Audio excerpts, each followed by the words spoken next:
can see it like it was yesterday. Majestic music prompting everybody to rise.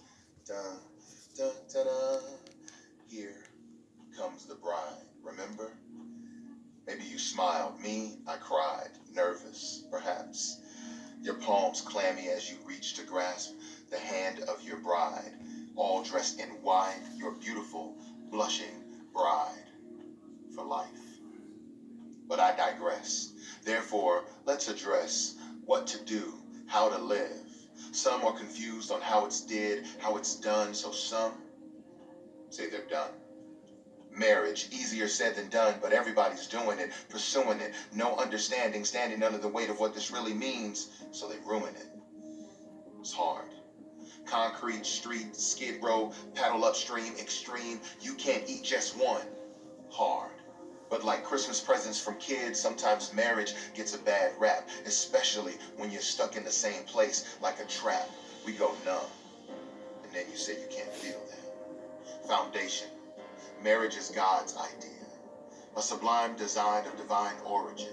It's not good for man to be alone, so he gave him marriage to flourish in, to co-rule, both of them equal, perfectly complementing their counterpart as they vow, I'll never leave you. Covenant. I vow to never look down at her like a dictator or passively live inactive and mask my laziness with her hard work, but shirk that life and fight to have a marriage that's lived side by side. Men, you are divinely appointed to be a servant leader. In grace, the head of the home is the role of the man. Godly wives submit to husbands who follow a man that has holes in his hands. Let that sink in. Jesus is the example of what true leadership is, and the essence of that leadership is we die to live. A principle, a paradox. Motivated by Christ and everything that he did, he empowers us, but beware, there is an enemy, a friend of me. Look into me to see who could be the end of me. It's me. Now you say it with me. It's me. So I say, die a little and you can live a lot in grace. Embrace who you are, a spiritual leader willing to lead her on this journey into the depths of his heart. Be the emotional encourager, sensitive to her needs, ever attentive to her deeds as you sweep her off her feet. The financial provider with a plan of stability, her physical protector that keeps her from iniquity. Be her friend. You may love her, but do you like her? Return to that place when you chose to wife her. Spend time together every day, having mutual curiosity. Ignore the lie that you know everything about her, pursuing her half-hearted. Have mutual trust based on the covenant with your bride. Allow her grace as you pursue oneness, a harmony of life. Whether back to back, shoulder to shoulder, or face to face, I fight for emotional intimacy as I pursue her in grace. Fight for intimacy. That's a biblical view of sex. God made it and called it good. Enjoy it in every aspect. That's physical, emotional, spiritual. You may have a high drive with wide eyes, stimulated by visuals, but real fulfillment is found when your wife isn't miserable in the bedroom. So serve her. Observe her.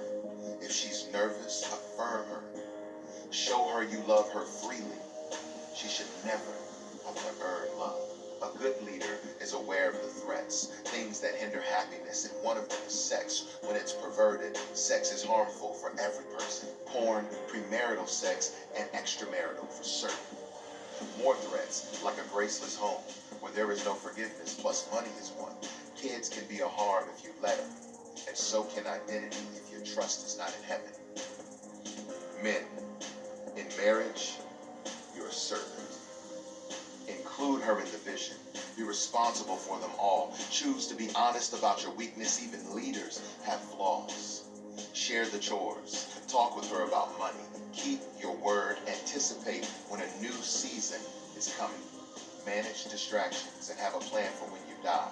Get to know her family and join a group of dedicated guys. Relieve the home of pressure points and publicly give her praise. Invest in her interests and express your love in various ways. Point her to Jesus. Allow her to impact your life. Initiate family traditions. Learn to be tough and tender, allowing grace to always remain at the center. I remember like yesterday, as she walked down the aisle.